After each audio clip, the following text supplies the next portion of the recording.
na lang sila nang bumigat ang kanilang salampaw. At nang ito ay kanilang maiangat, ay nakita nila isang marikit na imahe ng mahal na Birhen. Nais sila itong dalhin sa Malakon, ngunit ayaw bumaot ng kanilang bansa. Sa halip, dinala ito ng alon patungo sa bando. Kaya ito'y doon napaluklog kasama ng mga unang patron na sina San Pascual at Santa Clara.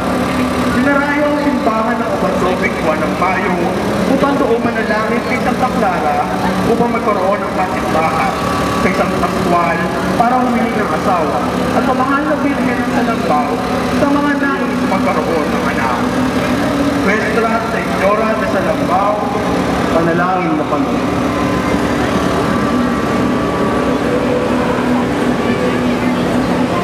Nuestra Señora de Peña Francia de Naga. Taong 1710, nang dalhin ni Padre Miguel de Covarrubias ang imahe ng Birhen ng Naga. Ang orihinal na dambana ay gawa sa kawayan ng pawis at hindi naglako ay ginawa itong bato noong 1870.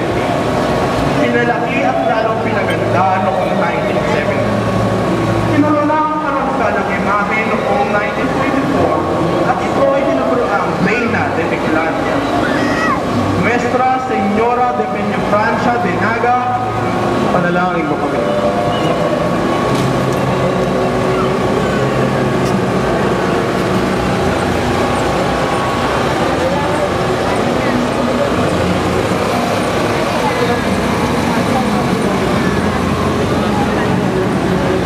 La Niña María y su Madre Santa Ana. Si Maria ay pinagiging Santa Ana na walang salang orihinal sapagkat siya ay magiging ina ng anak ng Diyos. Siya ay kalooban Diyos sa matandang si Ana at si Joaquin bilang tukol sa kanilang dalangin. Bagamat imposible, ibinigay ng Diyos si Maria sa mag-asawang ito upang ituro na walang anuman ang hindi makapangyayari sa Panginoon sa lahat ng umiibig at naniniwala sa Kanya. Niña Maria y su Madre Santa Ana, panalangin mo kami.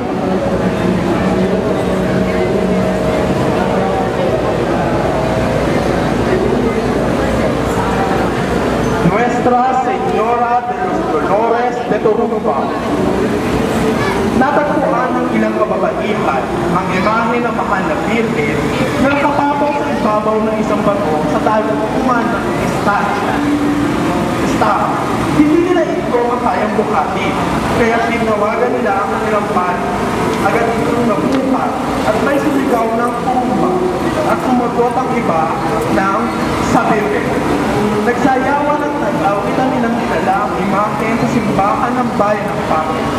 Ang bayan ng Pakil sa Laguna ay nagsasagawa ngayon ng pitong kupi para ulitain at pagbilayan ang pitong hapis ni Maria o Sietes Dolores.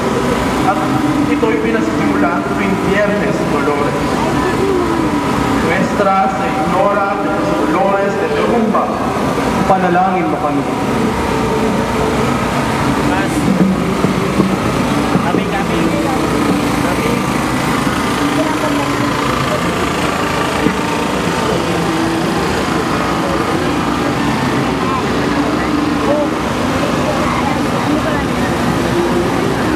Nuestra Señora de la Paz y Buen Viaje.